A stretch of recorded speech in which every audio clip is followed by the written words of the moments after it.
Hey, Matthew readers.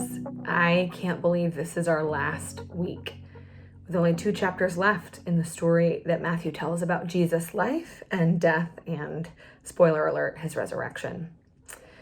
I claim dibs on today's reading because it's personal for me.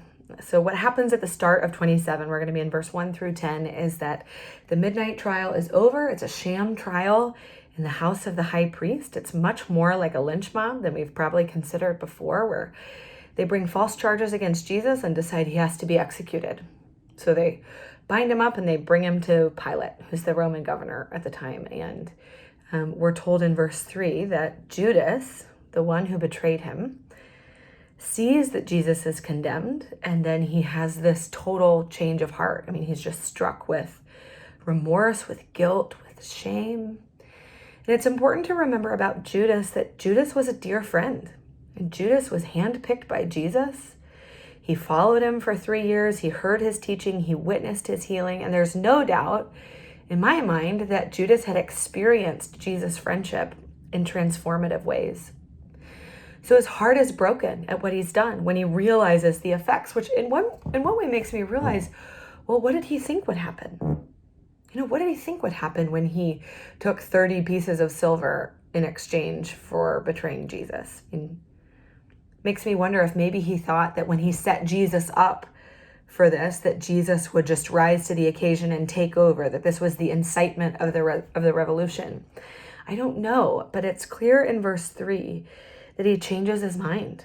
And we're told he brings back the 30 pieces of silver to the chief priests and the elders, saying, I have sinned by betraying innocent blood.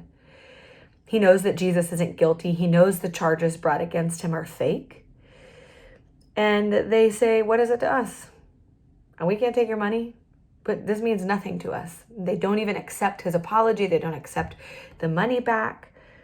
Actually, they may, but they don't. They throw it down. They can't use it for religious purposes. They actually end up going to buy a field.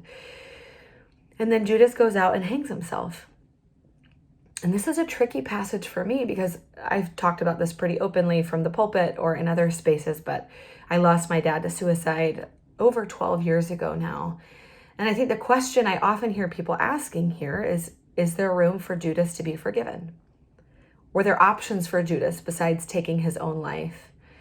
Did he just get lost in a storm of shame and guilt, thinking there was no way out? And ultimately, is the death that Jesus died and the forgiveness offered at the cross big enough to cover even Judas's betrayal?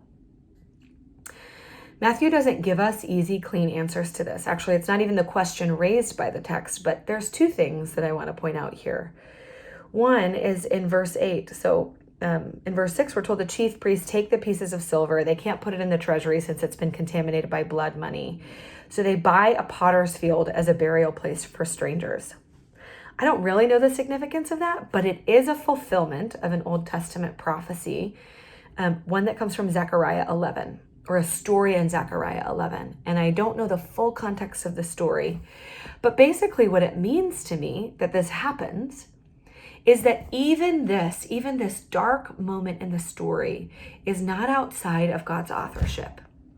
That it even connects to what God is doing through history, and that ultimately God will use this deep betrayal of a friend. And God will use Judas's sin, his brokenness, whatever drove him to betray Jesus, that God will use it to redeem the whole world.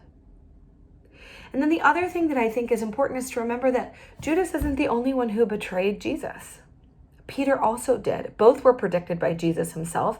Peter betrayed Jesus. He denied him 3 times, and when he did, he wept bitterly. He's also heartbroken by it. And later, we'll read about it in John's gospel, but in John's gospel, John 21, we see that Peter is fully forgiven and reinstated by Jesus. And it's not because Peter sought Jesus out. Jesus sought Peter out. So Peter wasn't forgiven by Jesus because he came and groveled to the Lord and said, Lord, I'm so sorry, forgive me.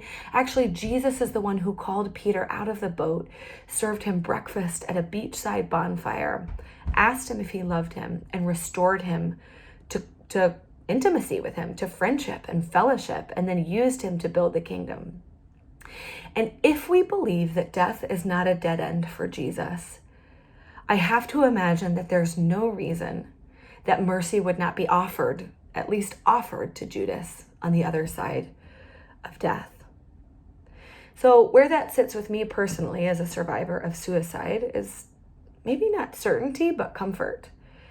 Comfort that death isn't the end, that the whole sum of our lives isn't measured by our final choice, our final judgment. But then the other piece is, if you are at the end of your rope, if you feel like you've done something too bad to forgive, that just can't be moved beyond, that's not true, that's a lie, that the power of Jesus' forgiveness can overcome even the deepest, darkest betrayal of his love and his faithfulness and mercy. And so if that's you, I would say reach out, talk to somebody, but in this moment, just silence me, turn this off, and ask God for a clean slate. He is always welcome and welcoming those of us who are running back to him in repentance. So for what that's worth, this is what it speaks to me. I think it's complicated. I think it is heartbreaking, but it gives me some comfort to know that even this moment of pain and darkness doesn't escape the eye of God, who is writing a story far bigger than you and I could imagine.